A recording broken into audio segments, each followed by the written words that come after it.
It seems there isn't a word coming from Donald Trump that's too small to debate. Yesterday, it was all about would versus wouldn't. The U.S. president offering up a clarification, as he called it, following his news conference with Russian President Vladimir Putin. Here's a refresher. The key sentence in my remarks, I said the word would instead of wouldn't. The sentence should have been, I don't see any reason why I wouldn't, or why it wouldn't be Russia. President Putin, he just said it's not Russia. I will say this, I don't see any reason why it would be. It should have been, I don't see any reason why it wouldn't be Russia. Sort of a double negative. Now, the word of the day that's in focus is no. Now, that appeared to be Trump's answer to a question from a reporter about whether Russia is still targeting the U.S. after interfering in the 2016 presidential election. Have a listen. Appreciate it. Thank you.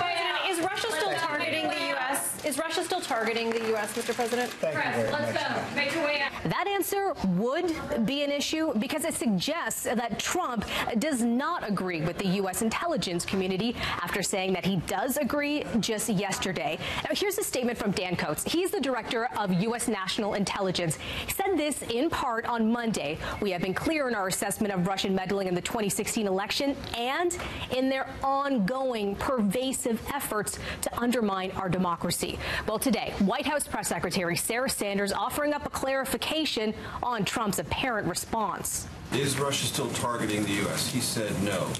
Is that what the president actually believes? Did he understand the question?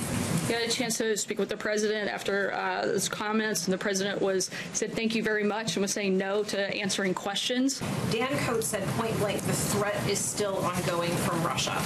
Does this White House believe that currently this threat is still ongoing? Certainly, like I just said, we believe that the threat still exists, which is why we are taking steps to prevent it. Again, you wouldn't go through that lengthy process if you weren't. This is the second time in 3 days that the president of the White House has come out and reversed what the president has said. To Actually, of what it was I'm interpreting what the president said. I'm not reversing it. I was in the room as well, and I didn't take it the way you did. So why bother talking about this? Well, it comes at a time when words, no matter how small, like it or not, are under the microscope. Another update from Sarah Sanders today. She was asked if there was a recording of the roughly 2-hour private meeting between Trump and Putin, only their translators also present. Her answer, she says she's not aware of one.